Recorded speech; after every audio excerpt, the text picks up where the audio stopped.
याच प्रकरणामध्ये राजकीय भूमिका सुद्धा घेतल्या जात आहेत। परतवाड्यातील अल्पवयीन मुलींच्या लैंगिक छळाच्या प्रकरणामध्ये त्यांचे व्हिडिओ बनवणं, ते प्रसारित करणं इतकं सगळं घडत असताना गुप्तचर यंत्रणा काय करत होत्या असा सवाल विचारला जातोय।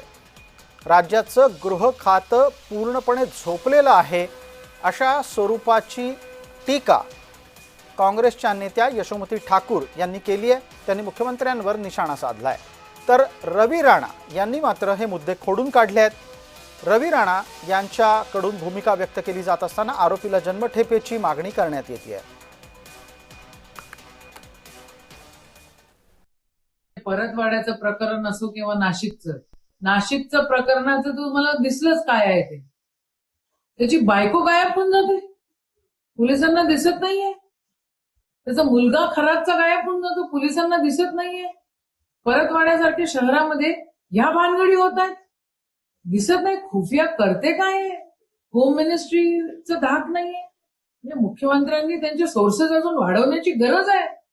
या कोणत्याही गोष्टीमध्ये धर्म आणण्यापेक्षा खऱ्या अर्थानं होम मिनिस्ट्रीनी त्या ठिकाणी लक्ष देऊन काम करण्याची गरज आहे, असं माझं मत। मोहम्मद तन्वीर, मोहम्मद अय्यास जिहादी तरुणांनी ज्या पद्धतीनं अचलपूर परतवाडामध्ये हिंदू मुलींना फसवून त्यांचे व्हिडिओ काढले, अशा व्यक्तीचा मी जाहीर निषेध करतो। युवासेना पार्टीच्या वतीने ती निषेध करतो। याला जन्मठेप सजा झाली पाहिजे। पोलिसांनी ताबडतोब बेड्या ठोकून याला लॉकअपमध्ये टाकलं पाहिजे आणि चांगली धुलाई केली पाहिजे। अचलपूर प्रकरणामध्ये जे प्रकरण नाशिकमध्ये काही तासा अगोदर झालं, त्यांना अटक झाली, काही तासच क्रॉस नाही केले, तिथेही त्यांनी एक बॉस बनवून सगळ्यांनी पूर्ण ग्रुप बनवलं, पूर्ण एक ठरवून घेतात आणि आपले जे पोरी बिचारे गरीब जातात, कामासाठी जातात, त्यांना धर्म परिवर्तन त्यांच्यासोबत करायला लागते। ते त्यांच्यासोबत त्यांना जबरन बीफचं मटण खाऊ घालतात, त्यांना जबरन कमला पडायला लावतात, त्यांना जबरन बुरका घालायला लावतात।